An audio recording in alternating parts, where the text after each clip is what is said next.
secara harafiah dalam bahasa Latin corruptio yang berarti busuk.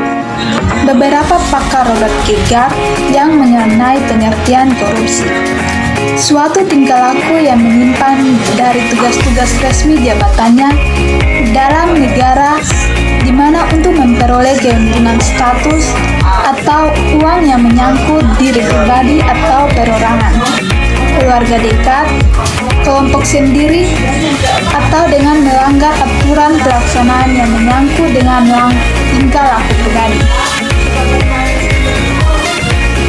Secara yuridis, Undang-Undang Dasar Nomor 31 Tahun 1999 JO, Undang-Undang Dasar Nomor 20 Tahun 2001. Setiap orang yang dengan sengaja dengan melawan hukum untuk melakukan perbuatan dengan tujuan memperkaya diri sendiri atau orang lain atau suatu koperasi yang mengakibatkan kerugian, kewenangan negara atau perekonomian nilai negara. Definisi korupsi. Korupsi adalah tindakan yang dilakukan oleh pejabat publik, di mana mereka menyalahgunakan kepercayaan publik yang dikuasakan kepada mereka untuk mendapatkan keuntungan sepihak. Ada 7 bentuk tipikor atau tindakan pidana korupsi. Yang pertama, penyalahgunaan wewenang sehingga merugikan keuangan negara. Contohnya seperti mobil dinas yang disediakan untuk kepentingan kantor, mereka pergunakan untuk kepentingan pribadi. Dan yang kedua, suap menyuap.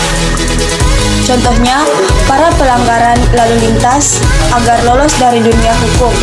Dan yang ketiga, penggelapan dalam jabatan. Contohnya, menggunakan kwitansi kosong agar nominal uangnya dipakai oleh pelaku. Dan yang keempat, pemerasan. Pungli yang digunakan aparat pemerintah sebagai tarif pengurusan tertentu, padahal sebenarnya ini bebas dari biaya tersebut. 5. Perbuatan curang.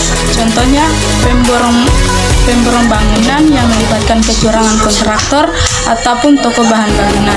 6. Benturan kepentingan dalam pengadaan. Contohnya, meskipun dilakukan tender dalam proyek pegawai negeri juga mengikut sertakan dirinya dalam proyek. 7. Gratifikasi. Contohnya, pemberian hadiah dalam bentuk apapun yang bisa diberikan. Penyebab korupsi ada 4. Yang pertama, grants, keserakahan. Yang kedua, oportunitas, kesempatan. Yang ketiga, needs, kebutuhan. Yang keempat, expure atau pengungkapan. Konsekuensi yang dihadapkan pelaku apabila terbukti bersalah. Ada 3 penyebab korupsi. Yang pertama, terpaksa, memaksa, dan dipaksa.